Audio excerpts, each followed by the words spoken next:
और कितनी बार समझाऊंगा? सारे पैसे बैंक में नहीं जाने हैं, 20% पैसा बैंक में और बाकी का घर भेजना है, समझा? एक काम कर, तू इधर ही आ जा। मैंने 2 बंडल बना दिए हैं, सुबह बैंक में डाल देंगे।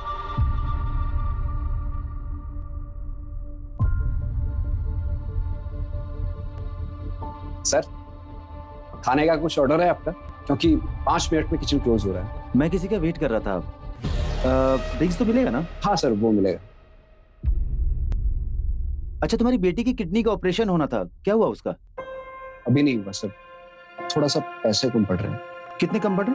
सर, वो ऑपरेशन के लिए 50,000 रुपए कम पड़ रहे हैं। मैं 50,000 अभी भेजता हूँ, सबसे पहले ऑपरेशन कराओ, ठीक है? और जरूरत पड़ेगी तो मांग लेना। नंबर बोलो। सर, 8034। चेक करना पैसे आए।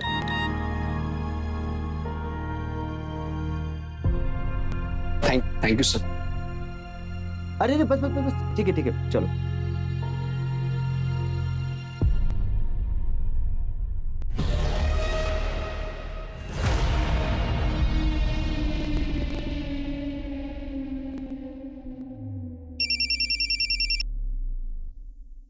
हेलो, बिजी हैं आप? नहीं, एकदम ठीक हूँ। बार में बैठ के दारू पी रहा हूँ। चिढ़ क्यों रहे हैं? अरे रूपाली, मैं चिढ़ नहीं रहा हूँ, सच कह रहा हूँ। जिससे मिलने आया था वो अभी तक आया नहीं। ओ, अच्छा, निशा आपसे बात करना चाहती है। अरे आके बात करता हूँ ना, मर थोड़ी रहा हूँ। अरे इस बात क्यों करते हैं आप? देखिए, हमेशा मजाक अच्छा नहीं लगता। सॉरी बाबा, सॉरी। चलो निशा को फोन दो। हेलो पापा, आप कब घर आओगे? मुझे स्टोरी सुनना है। बेटा, आपको मम्मा स्टोरी सुनाएंगी, ठीक है? पापा को आने में देरी हो जाएगी, आप खाना खा के सो जाइए। ठीक है, निशा लव्स यू। पापा लव्स यू टू बेटा। Good night.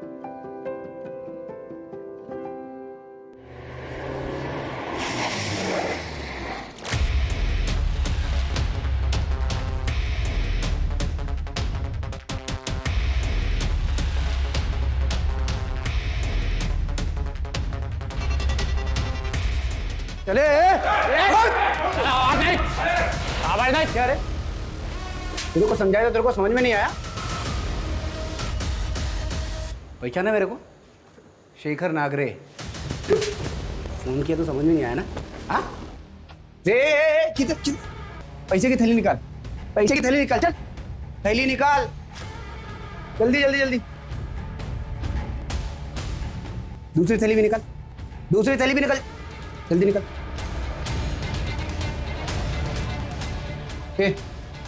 उसका बैग भी उठा रहे? नहीं, मेरे पास कुछ नहीं। एक कस्टमर से पैसा मत लो, मैं दे रहा हूँ ना पैसा। मेरे को आना पड़ा ना इधर, जुर्माना, पैसा डबल। कस्टमर सेटिस्फेक्शन के बारे में तेरे को पहला सोचना मांगता था, लेट हो गया रे तू।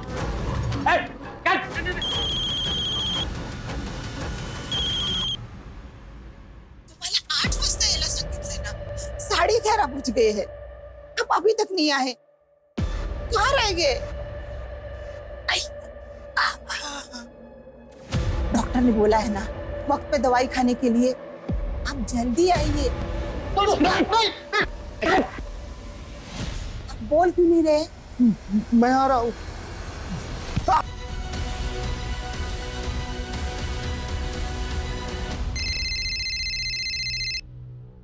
हेलो, क्या? कौन से बार में?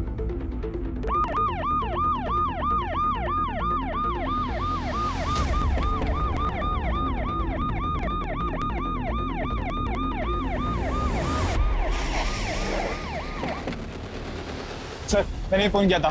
सर, मैं दारू लेने आया था तो अंदर से चिकन चिल्लाने की आवाज आ रही थी, जैसे कोई किसको जान से मारने की कोशिश कर रहा है। क्या? तुम ही रुको, चलो सर आओ।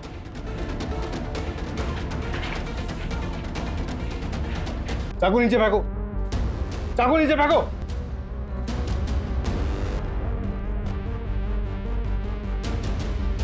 और चल।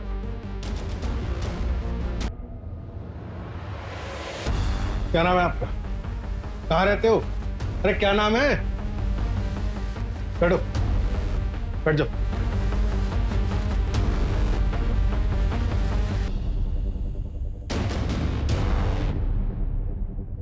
और सर, ये सारी तबाही इन्होंने की? कैसे?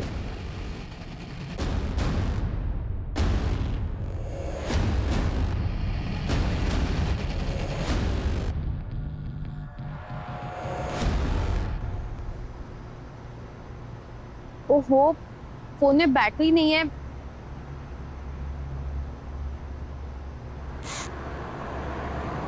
कैश भी नहीं है। लिफ्ट ले लेती हूँ। Lift lift lift lift.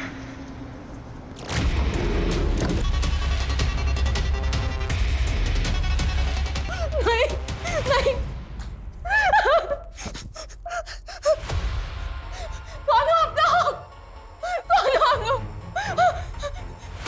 मुझे यहाँ क्यों लेके आए हो? मुझे जाने दो, मैंने क्या किया है? सर, श्रीकांत जोशी नाम है, इसके अलावा और कुछ नहीं बोल रहे। हमने मरहम पट्टी करवा दी। मर्डर वेपन वो चाकू ही खान के हाथों से अपने कब्जे में लिया। लेकिन पवार, सवाल यह है कि इतने बुजुर्ग आदमी ये सब कुछ किया कैसे हो? सर पे चोट का भी निशान है, तो शायद हाथापाई में लगी होगी। मर्डर वेपन पे श्रीकांत जोशी की उंगलियों के निशान भी तो हैं। मतलब ओपन एंड शट केस है सर। सर कहाँ है मेरे पति? किसने मारा है उन्हें?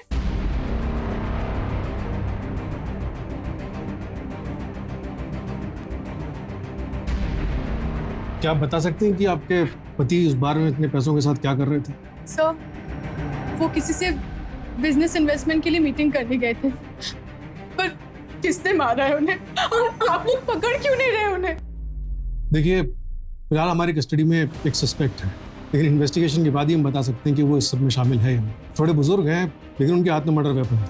सर, बुजुर्ग है? सर उसी ने मारा होगा विवेक को, क्योंकि विवेक को किसी बुजुर्ग ने कॉल किया था, लड़ाई भी होनी थी विवेक से उसकी। ये तो मेरी शराफत है कि डील फाइनल होने के बाद भी आपके एज और एक्सपीरियंस का लिहाज करके मैंने 20 की जगह 30% दिया आपको, और अब आप 40% की मांग कर रहे हैं। नहीं, 70% से कम में मैं नहीं रुक सकता हूँ। ऐसा करते हैं, आज मिलते हैं और सब कुछ फाइनल कर लेते हैं। ये रोज रोज का किस मुझे नहीं चाहिए।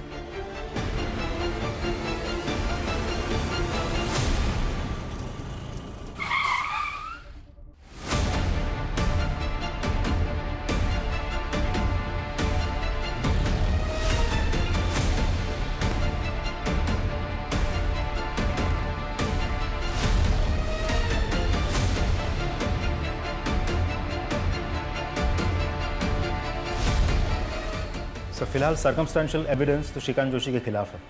मर्डर वेपन पे उंगलियों के निशान भी है, और अब तो विक्टिम की वाइफ भी डायरेक्ट एलिगेशन लगा रही है। ठीक है, मजिस्ट्रेट कोर्ट में पेशी करो और पुलिस कस्टडी के लिए रिक्वेस्ट करो। सर, सर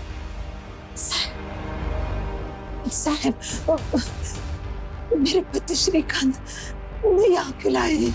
एक बार में मर्डर हुआ, उनके हाथ में मर्डर वेपन मिला है, प्राइम सस्पेक्ट है मोहम्मद। साहब, आप लोग कुछ भी बोल रहे हैं। उनकी उम्र तो देखो। आपको कुछ गलत फहमी हुई है। वो किसी को मार नहीं सकते, किसी को बुरा नहीं जा सकते। साहब, मुझे मेरे पति को मिलना है।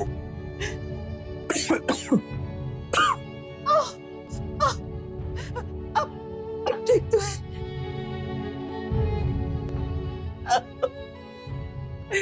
ये क्या हो गया? अब चिंता मत करिए, मैं हूं ना। मैं अभी इस वकील के पास जाती हूँ। तुमने कुछ खाया? दवा टाइम पे ले लें।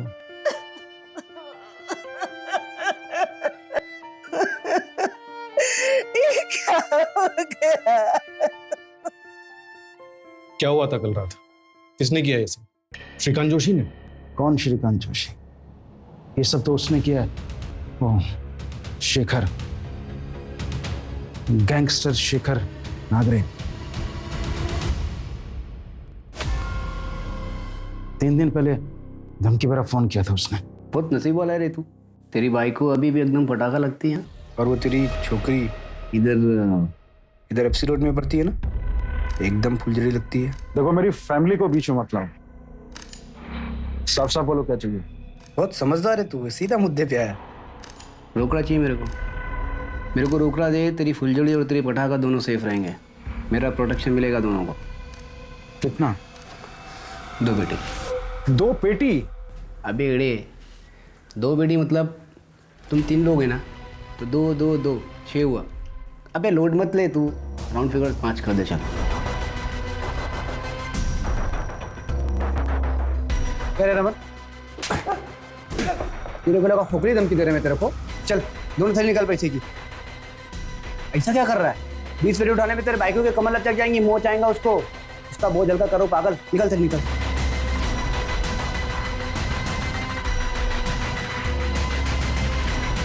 ए, उसका बैग भी उठाओ। कस्टमर हो मेरा, उसे मार दे।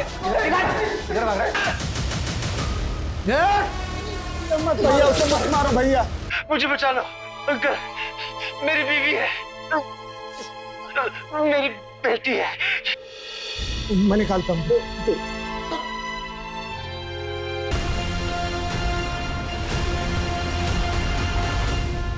उसने 20 लाख मांगे और तुम्हारे पास 20 लाख ही थे। हाँ। इतनी करेक्ट इन्फॉर्मेशन तो बिना इनसाइडर जॉब के पॉसिबल नहीं है। क्या लगता है तुम्हारा कोई स्टाफ वाला इन्वॉल्व है इस सब में? नहीं, मुझे ऐसे नहीं लगता सर। मेरा सारा स्टाफ बहुत लॉयल है मेरे साथ, सालों से काम कर रहा है। खरे, जैसे में विवेक की लाश मिली थी ठीक वैसे लेट जाओ सर। यहाँ पे हमें रमन शेट्टी मिला था, इधर बैठ जाओ।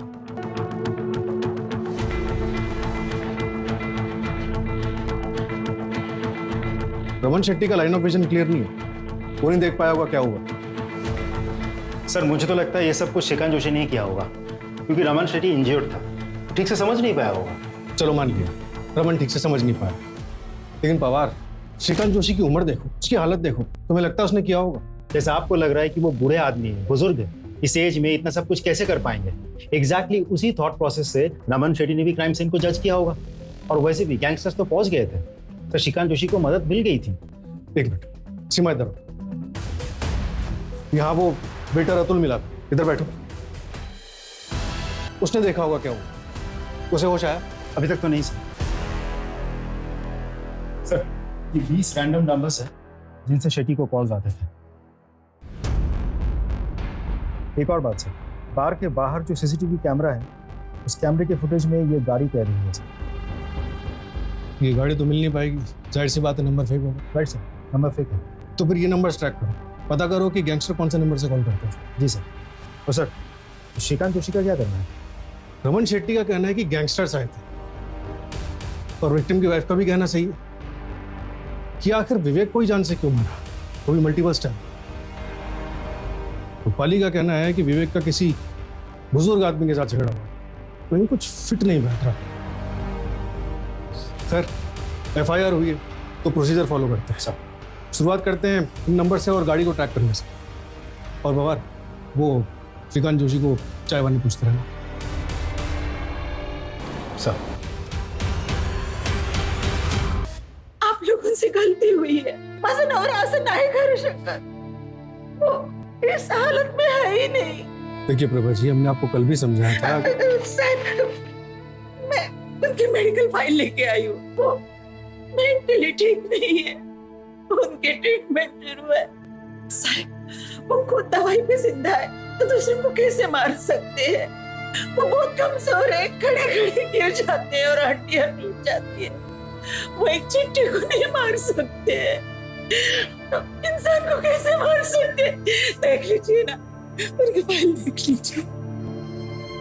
साहेब, माझ्या नवऱ्याने काही नाही हो केलंय, खरंच सांगते काही नाही केलं त्यांनी। माझ्या नवऱ्यासाठी जेवण और दवाई लेके आई हूँ, प्लीज देने दीजिए उनको। अच्छा शांत हो जाइए। सीमा, मेरा मिलवा दो।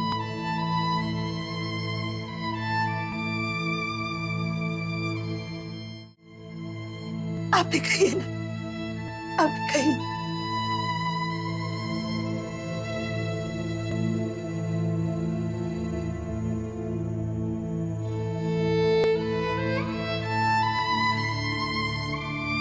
आप कहिए।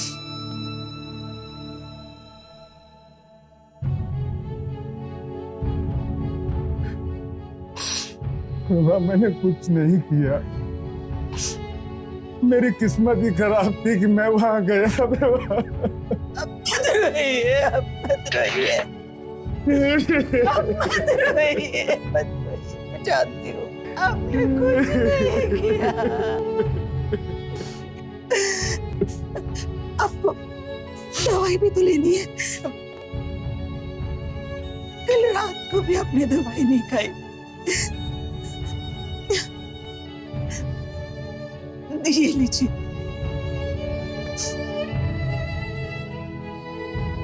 दवाई लीजिए।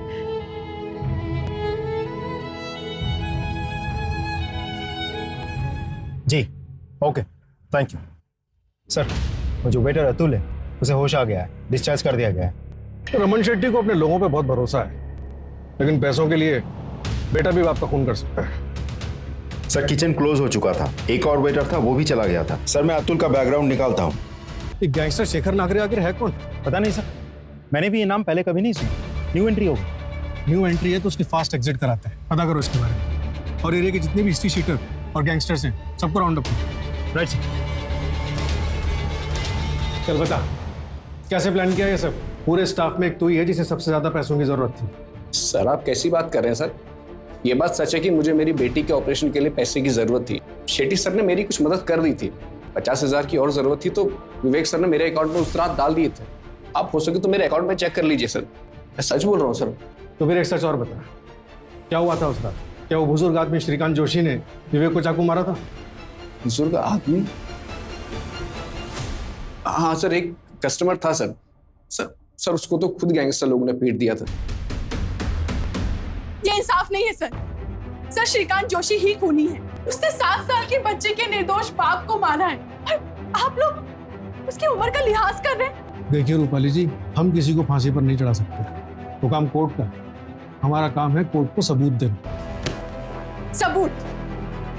जिस चाकू से उसने मेरे पति को मारा है वो उसके हाथ में मिला है आपको, और क्या सबूत चाहिए आपको? सर 24 घंटे से ज्यादा हो गया है।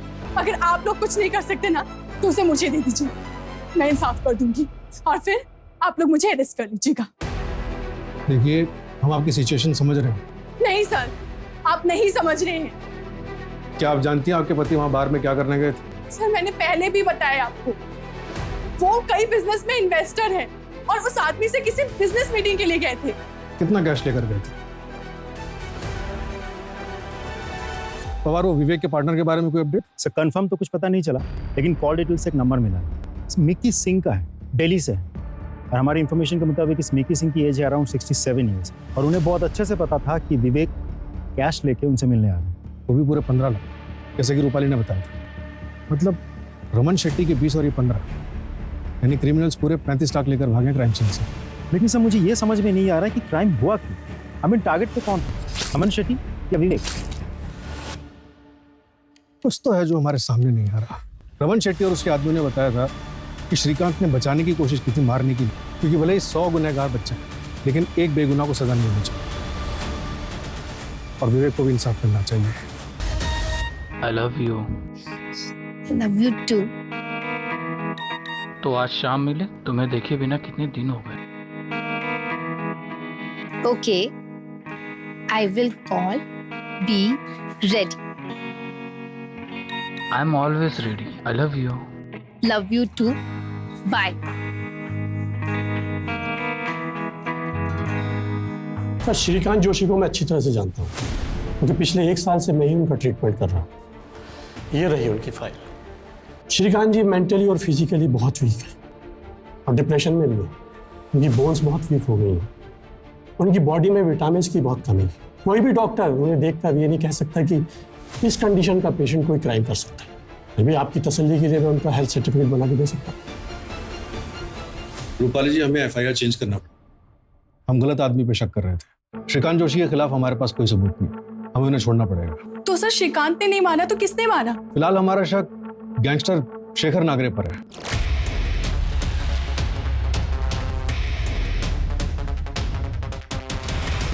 और वो ओल्ड मैन जिससे मेरे पति बिजनेस के लिए मिलने गए थे? वो कोई मिक्की सिंह है, दिल्ली का रहने वाला है। हमने दिल्ली पुलिस से कांटेक्ट किया उसको ट्रैक करने के लिए। मतलब मेरे पति को किसने मारा है इसका सीधा जवाब आपके पास नहीं है? सर 29 साल की उम्र में मैं विधवा हो गई हूँ। मेरी 7 साल की बच्ची के सर पर से पिता का साया उठ गया है और आप लोग हैं कि इंसाफ नहीं दिला पा रहे मुझे। देखिए रूपाली जी, हम इन्वेस्टिगेट कर रहे हैं। हमने विवेक के बारे में भी पता किया और हमें ऐसा कुछ भी नहीं मिला जिससे ये लगे कि उसे टारगेट क्यों किया गया। ठीक है सर, मैं आपसे फिर से पूछती हूँ, आप जवाब दीजिए। सिर्फ मेरे पति क्यों मारे गए? और उन पर एक बार नहीं 7 बार वार हुआ है। क्यों? कोई जवाब है आपके पास? साइन करिए।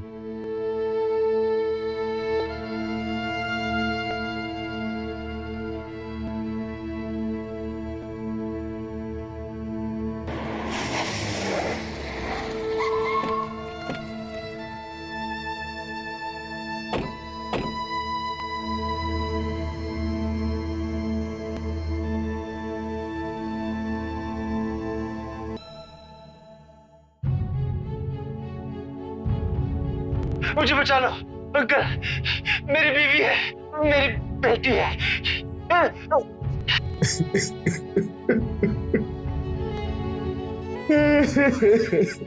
और लुई, जो कुछ हुआ उसमें आपकी कोई गलती नहीं है। काश सही समय पे सही कदम उठाया होता तो वह जिंदा। वे देवा।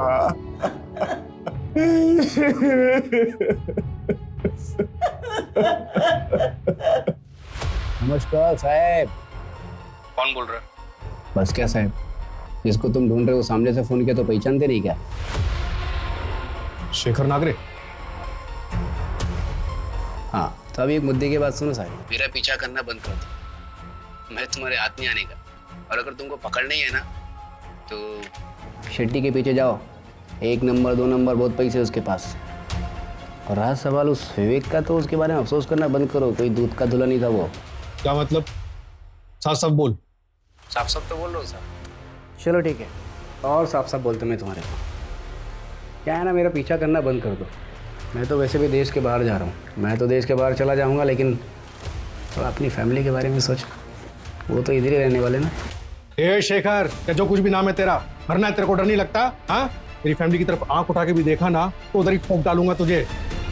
तेरी लाश भी नहीं मिलेगी तेरी फैमिली को। अपना यूएसपी तो यही है ना साहब, अपने कोई फैमिली नहीं है। और वैसे भी फैमिली ना कमजोरी होती है, पर तुम अपनी फैमिली के बारे में सोचना। हाँ, सब पता नहीं दिलेर है या बेवकूफ। बेवकूफ है। दिलेर होता तो हमारी जगह पर होता। नंबर ट्रैक पे डालो उसको। सर,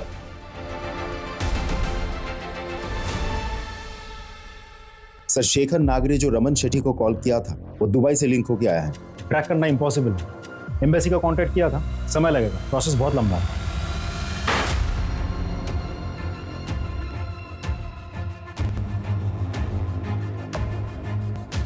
कदम सर, ये विवेक आप्टे मर्डर केस की फाइल है। इसे बाकी के कोल्ड केसेस के फाइल्स के साथ रख दो। Cold case?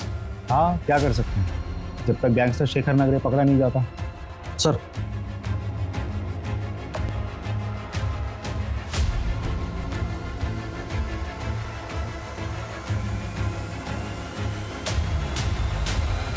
ये लीजिए मैडम, विवेक सर के लाइफ इंश्योरेंस का पेमेंट, पूरे 1 करोड़ रुपए।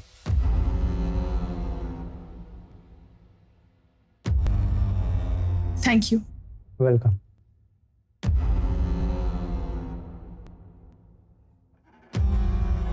Hello, next week Mumbai shift होना है जी, पैकर से चाहिए। हाँ, कोटेशन भेज दीजिए। मम्मा हम मुंबई क्यों जा रहे हैं? बेटा, मुंबई अच्छी जगह है, बड़ा स्कूल है, तुम्हें अच्छा लगेगा।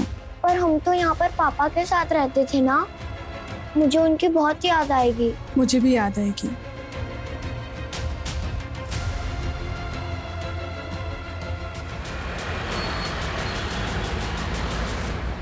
सर, 6 महीने पहले विवेक आप्टे मर्डर केस याद है आपको, जो रमन शेट्टी बार एंड रेस्टोरेंट में हुआ था? कैसे बोल सकता हूँ, मेरे करियर का इकलौता अनसॉल्व केस है वो। लेकिन सर वो दूसरे शहर में शिफ्ट हो गए जहां से एग्जैक्टली वो बिलोंग करते थे। कौन सा शहर? सर मैंने नागपुर में पता किया है तो सबके बीच कनेक्शन मिला है।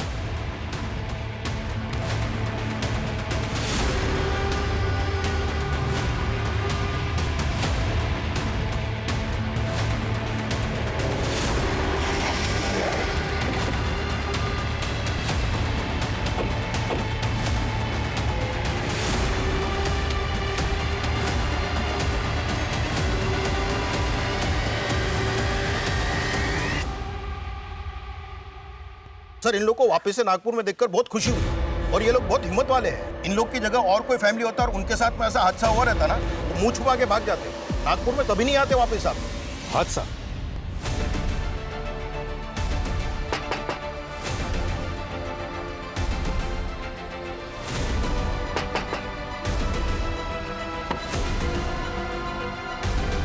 दुनिया आपटे का मर्डर तुमने प्लान किया था ना?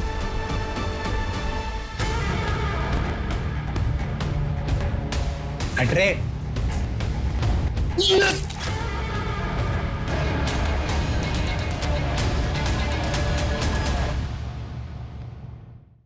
मेरी बीवी है, मेरी बेटी है।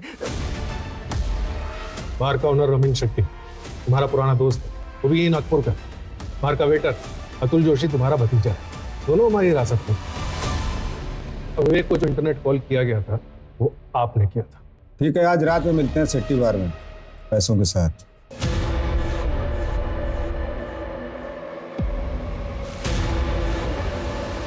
और ये सब आपने अपनी बेटी कविता के लिए किया?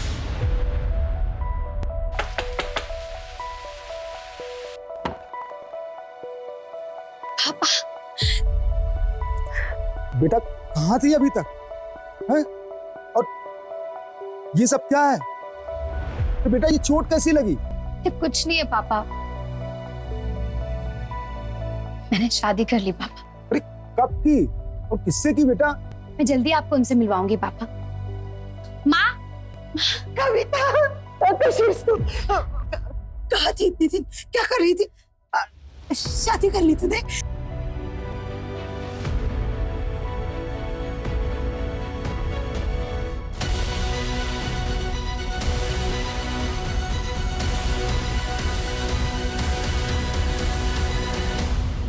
पापा, विवेक ने मुझे धोखा दिया। पहले उसने मेरे साथ गलत काम किया। क्या गलत काम किया बेटा? रमन सेट्टी मेरा दोस्त है, उसने मेरा साथ दिया क्योंकि कविता को अपनी बेटी मानता था। और वो गैंगस्टर शेखर नागरा, वो कौन है? उसका असली नाम तरुण है, मेरे ही मोहल्ले में रहता है, मेरा पड़ोसी है।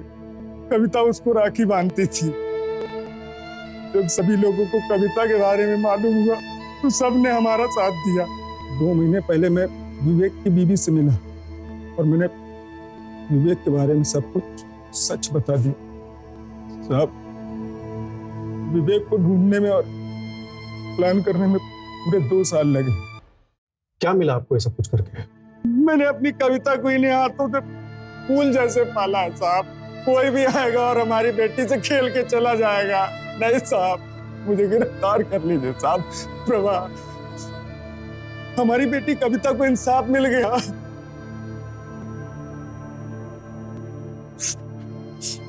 बेटा कविता, मैंने तेरे गुनाहगारों को सजा दे दी। अब तो तू खुश है ना? ये कहानी थी अक्यूज्ड विवेक की, जो मरने के बाद भी समाज की नजरों में विक्टिम बना रहा। ये कहानी थी विक्टिम कविता की, जिसने ना सिर्फ अपने बलात्कारी को माफ किया बल्कि आंख मूंद कर दोबारा ऐसा फैसला लिया जिसके चलते उसे अपनी जान गंवानी पड़ी। कविता या उस जैसी बाकी लड़कियों के साथ जो हुआ उसे बदला नहीं जा सकता, लेकिन हमने उन्हें इंसाफ दिलाने की मुहिम शुरू कर दी। विवेक और उसके साथी कविता या उससे पहले किसी भी लड़की ने अगर विवेक और उसके गिरोह के बारे में पुलिस को बताया होता तो शायद इन क्राइम्स को होने से पहले बचाया जा सकता था। फिलहाल पुलिस विवेक के तीनों साथियों को ढूंढ रही है और तरुण उर्फ शेखर ने जिन 3 लड़कों को हायर किया था रॉबरी के लिए, उन्हें अरेस्ट कर लिया गया है।